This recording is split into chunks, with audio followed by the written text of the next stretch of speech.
हिंदू युवक और लड़कियों को लव जिहाद के जरिए अवैध धर्मांतरण कराने के मास्टरमाइंड छांगुर से ईडी की पूछताछ में कई खुलासे हुए हैं। छांगुर उर्फ जलालुद्दीन ईडी को सवालों का सीधा सीधा जवाब नहीं दे रहा, लेकिन उसने ये कबूल किया कि उसे पाकिस्तान से करोड़ों की फंडिंग हुई। सिर्फ पाकिस्तान ही नहीं, उसने अन्य देशों से भी ज़कात यानी कि धर्म के नाम पर करोड़ों की फंडिंग हुई। उसने दुबई यात्रा की भी बात कबूली है और ये भी बताया कि दुबई की टिकट और बाकी इंतजाम उसे दुबई के मददगार ने मुहैया कराए थे। नीतू उर्फ नसरीन और नवीन उर्फ जमालुद्दीन को लेकर भी छांगुर ने कई खुलासे किए हैं। छांगुर से जैसे जैसे पूछताछ आगे बढ़ रही है, कई राज खुल रहे हैं। छांगुर के बेटे महबूब, नीतू उर्फ नसरीन और नवीन उर्फ जमालुद्दीन समेत 7 लोगों की गिरफ्तारी हो चुकी है। यूपी एटीएस अब नवीन को रिमांड पर लेने जा रही है। एटीएस को शक है कि नवीन उर्फ जमालुद्दीन को छांगुर की कई छिपी हुई संपत्तियों के राज पता है।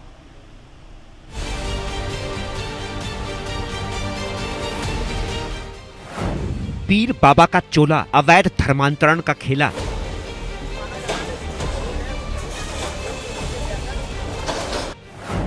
ईडी से छांगुर ने कबूला, पाक से करोड़ों की फंडिंग।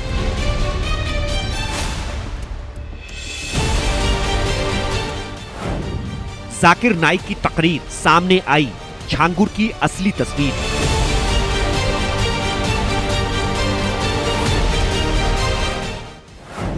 ज़कात के नाम करोड़ों जुटाया, अवैध धर्मांतरण में लगाया।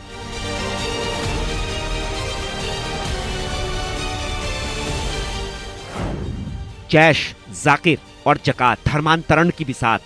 अवैध धर्मांतरण के लिए छांगुर छल प्रपंच का सहारा लिया करता था।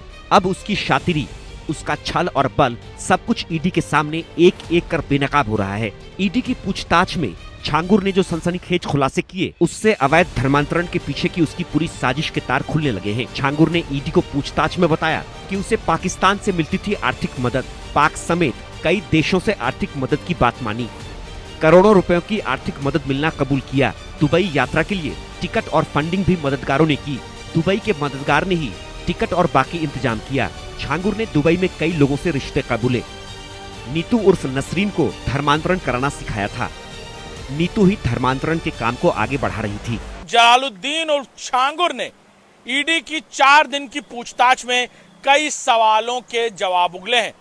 उससे जब पूछा गया कि दुबई में वो किसे जानता है, तो उसने कहा कि दुबई में उसके कुछ मुरीद हैं जो उसका टिकट कराते थे।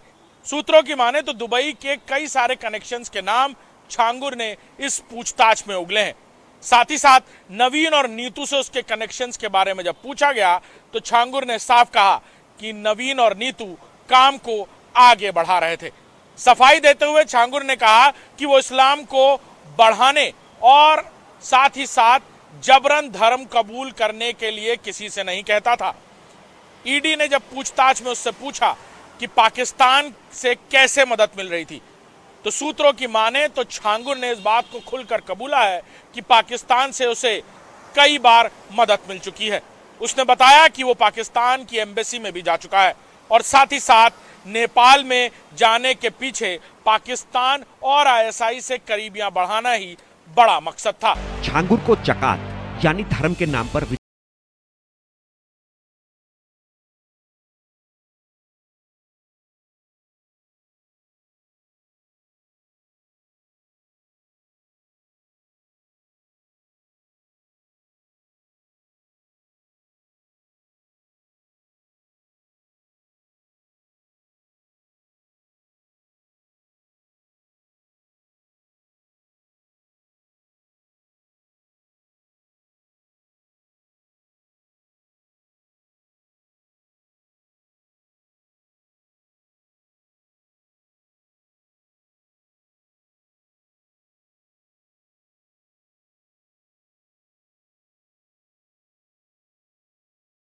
खरीद में किया गया। छांगुर ने ईडी को पूछताछ में नीतू उर्फ नसरीन और नवीन उर्फ जमालुद्दीन को लेकर भी कई खुलासे किए हैं। जलालुद्दीन उर्फ छांगुर से 4 दिनों की पूछताछ में बार बार नवीन और नीतू का नाम सामने आया है। सूत्रों की माने तो इसके बाद ईडी ने नवीन की प्रोटेक्शन एप्लीकेशन और साथ ही साथ रिमांड एप्लीकेशन कोर्ट में पेश की है, जिसके बाद नवीन को रिमांड पर लेने की तैयारी अब इन्फोर्समेंट डायरेक्टरेट की टीम कर रही है। आपको बता दें कि बीते दिनों एटीएस की पूछताछ में भी बार बार नवीन और नीतू का नाम छांगुर ने एटीएस के सामने कबूला था। साथ ही साथ छांगुर की पूरी धर्मांतरण की काली दुनिया में नीतू और नवीन ही उसके दाएं और बाइने हाथ के तौर पर काम करते थे।